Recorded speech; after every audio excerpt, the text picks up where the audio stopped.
போதைப்பொருள் பயன்படுத்தியதாக கைது செய்யப்பட்ட நடிகர்கள் கிருஷ்ணா மற்றும் ஸ்ரீகாந்த் ஜாமீன் கோரிய மனுவானது சென்னை போதைப்பொருள் கடத்தல் தடுப்பு வழக்குகளை விசாரிக்கும் சிறப்பு நீதிமன்றம் ஒத்திவைத்துள்ளது. தொடர்பான கூடுதல் விவரங்களோடு இணைக்கிறார் நமது செய்தியாளர் மதியழகன்.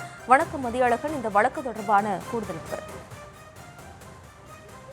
தடை செய்யப்பட்ட கொக்கைன் போதைப்பொருள் பயன்படுத்தியதாக நடிகர் ஸ்ரீகாந்த் கடந்த 23ஆம் தேதி கைது செய்யப்பட்டார். இதே வழக்கில் நடிகர் கிருஷ்ணா 26ஆம் தேதி கைது செய்யப்பட்டார். இந்நிலையில் இருவரும் ஜாமீன் கோரி சென்னை போதைப்பொருள் கடத்தல் தடுப்பு வழக்குகளை விசாரிக்கும் சிறப்பு நீதிமன்றத்தில் மனு தாக்கல் செய்துள்ளனர். இந்த மனு நீதிபதி முன்பு விசாரணைக்கு வந்த பொழுது நடிகர் கிருஷ்ணா தரப்பில் ஆஜரான வழக்கு நடவடிக்கை அடிப்படை உரிமையை மீறிய செயல் என்றும் தெரிவித்தார். மேலும் எதன் அடிப்படையில் கிருஷ்ணா கைது செய்யப்பட்டார் என்ற காரணம் தெரிவிக்கப்படவில்லை என்றும் கூறினார். நடிகர் ஸ்ரீகாந்த் சார்பில் ஆஜரான வழக்கறிஞர் தம்மிடம் இருந்து போதைப் பொருள் எதுவும் கைப்பற்றப்படவில்லை எனவும் போதைப் பொருள் பதுக்கி வைப்பதற்கும் அதனை பயன்படுத்துவதற்கும் வித்தியாசம் உள்ளதாக கூறினார். மேலும் இந்த வழக்கு என்பது ஜாமீனில் வெளிவரக்கூடிய வழக்கு என்பதால் தமக்கு ஜாமீன் வழங்க வேண்டும் என்ற ஒரு கோரிக்கையும் நடிகர் ஸ்ரீகாந்த் சார்பில் வைக்கப்பட்டது.